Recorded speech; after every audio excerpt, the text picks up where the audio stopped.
Hello farmers, இன்னைக்கு முடிவில் எதை பற்றி வரோம்னா, மல்லிச்செடியில் ஏற்படக்கூடிய ஒரு 3 பூஞ்சான நோய் தாக்குதலுக்கு நம்ம பயன்படுத்த வேண்டிய பூஞ்சான குழிகளையும், அந்த பூஞ்சான குழிகளோட அளவையும் அண்ட் அதோட இடைவெளி நாட்களையும் பற்றி தான் பார்க்க போகிறோம்.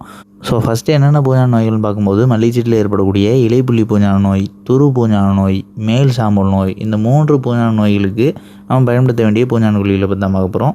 ஸோ ஃபஸ்ட்டு சாஃப் அப்படிங்கிற பூஞ்சான குழி, இதில் வந்து கார்பன் டை ஆக்சைடு 12%, மேன்காசிப் 63% இருக்குது. ஸோ இது வந்து ஒரு தண்ணிக்கு 1.5 கிராம்லேருந்து 2 கிராம் வரை பயன்படுத்தலாம். இதோட இடைவெளி நாட்கள்னு பார்க்கும்போது 10லேருந்து 15 நாட்களுக்கு ஒரு முறை நம்ம வந்து பயன்படுத்தலாம். அண்ட் நெக்ஸ்ட்டு இண்டோஃபில் M45 அப்படிங்கிற பூஞ்சான குழி, இதில் வந்து மேன்காசிப் 75% WP ஃபார்மெட்டில் இருக்குது. இது ஒரு தண்ணிக்கு 2 கிராம்லேருந்து 3 கிராம் வரை பயன்படுத்தலாம். இதோட இடைவெளி நாட்கள்னு பார்க்கும்போது 10லேருந்து 15 நாட்களுக்கு ஒரு முறை நம்ம பயன்படுத்தலாம். அண்ட் 3வது பூஞ்சான குழி என்ன அப்படின்னா, பவிஸ்டன் அப்படிங்கிற பூஞ்சான குழி தான்.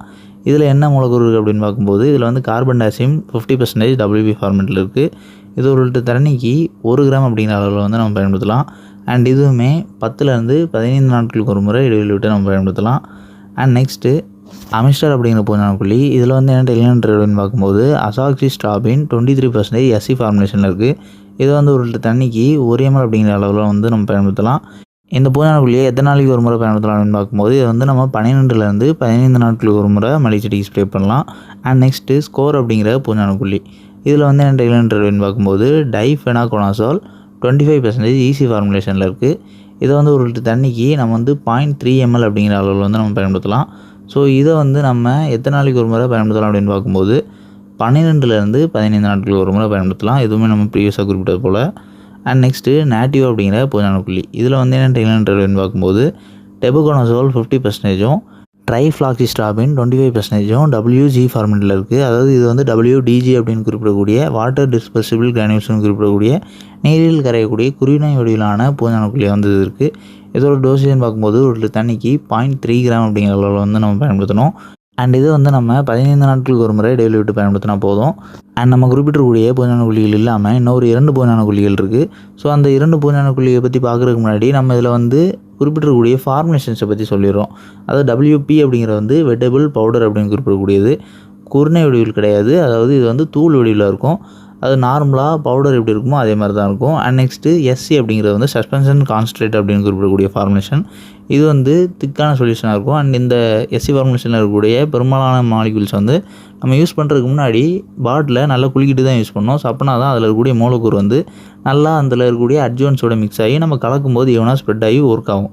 ஸோ நம்ம பாட்டில் ஷேக் பண்ணாமல் யூஸ் பண்ணும்போது செயல்படாது. மேலே இருக்கக்கூடிய அந்த அட்ஜுவன்ஸ்னு குறிப்பிடக்கூடிய தண்ணீர் மற்ற சால்வன்ஸ் தான் வருமே தவிர அந்த மூலக்கூறு வந்து வராது. ஸோ அதனால் நீங்கள் வந்து பாட்டில் நல்லா ஷேக் பண்ணிட்டு பயன்படுத்தணும். இது வந்து SC ஃபார்முலேஷனுக்கு. இது வந்து நம்ம எப்போ எடுத்தினாலுமே பாட்டில் நல்லா குளிக்கிட்டு தான் பயன்படுத்தணும். அண்ட் நெக்ஸ்ட்டு EC வந்து எமல்சிஃபியபிள் கான்சன்ட்ரேட் அப்படின்னு குறிப்பிடக்கூடிய ஃபார்முலேஷன் தான். ஸோ இந்த ECயை பொறுத்தவரை நீண்ட நாட்கள் நம்ம பயன்படுத்தாமல் வச்சு அதை வந்து எடுத்து பயன்படுத்தும் போது பாட்டில் கொடுக்குறது நல்லது. அப்படி இல்லை நீங்கள் வந்து இப்போது ஒரு 4-5 நாட்களுக்கு முன்னாடி பயன்படுத்தி இருந்திருக்கீங்க அப்படின்னா அந்தளவுக்கு அது வந்து தனித்தனியாக பிரியாது. ஏன்னா ECயை பொறுத்தவரை எப்போதுமே அடிதங்கிறது ஒரு குறிப்பிட்ட நாட்கள் ஆகும். ஸோ இருந்தாலும் கூட நீங்கள் வந்து லைட்டாக ஷேக் பண்ணிக்கிறது பிரச்சனை இல்லை. அதாவது SC பயன்படுத்தக்கூடிய அளவுக்கு நீங்கள் வந்து பாட்டில் கொடுக்கணும்னு அவசியம் இல்லை. இது வந்து நீங்கள் லைட்டாக பாட்டில் வந்து ஷேக் பண்ணிங்கனாலும் நல்லாவே மிக்ஸ் ஆயிரும். அண்ட் EC ஃபார்மேஷன் இருக்கக்கூடிய எல்லாமே நம்ம தண்ணியில் கலந்ததுக்கு பிறகு வெளிநிறமாக தோன்றக்கூடிய மாலிகுல்ஸாக இருக்கும். அண்ட் நெக்ஸ்ட்டு வந்து WG நம்ம ப்ரீவியஸாக குறிப்பிட்ட போல் WDGங்கிறது தான் குறுநை வடிவில் இருக்கக்கூடிய பூஞ்சான குழி.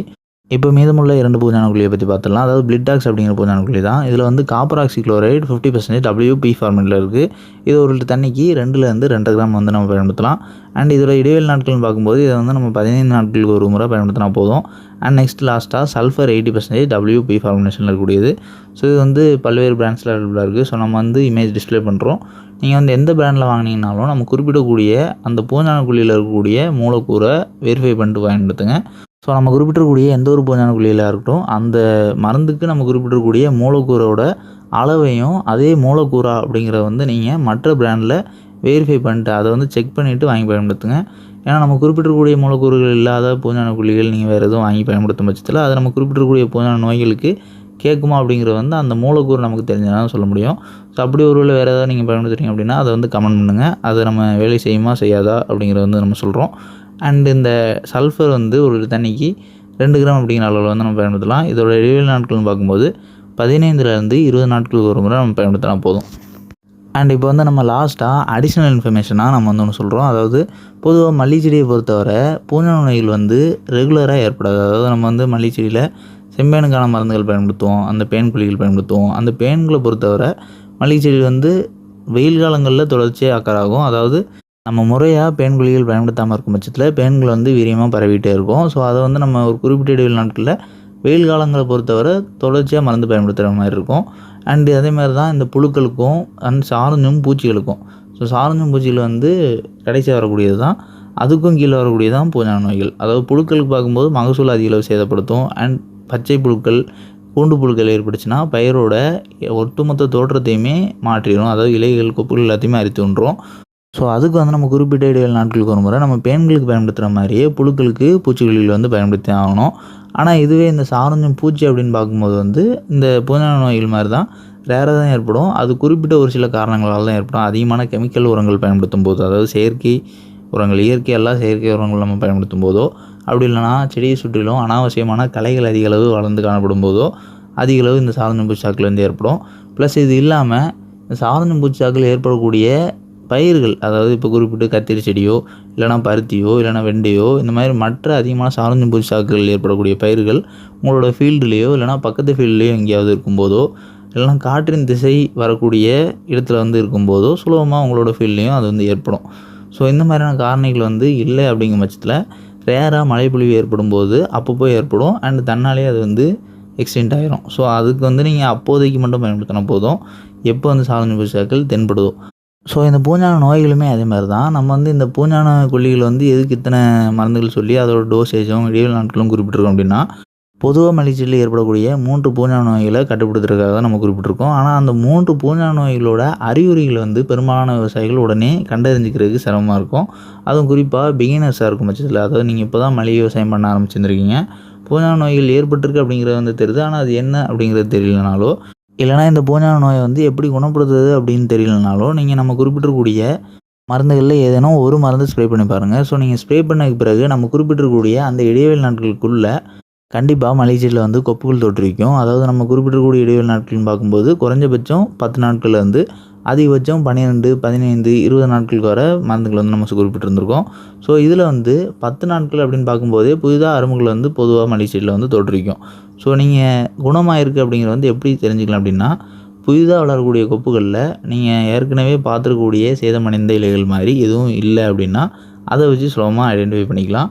ஸோ இந்த இலைப்புள்ளி பூஞ்சான நோயாகட்டும் இல்லைனா ரஸ்ட்டு பூஞ்சான நோயாகட்டும் இதை பொறுத்தவரை அந்த கரும்புள்ளிகள் வந்து சுற்றி மஞ்சள் நிறமாகும்.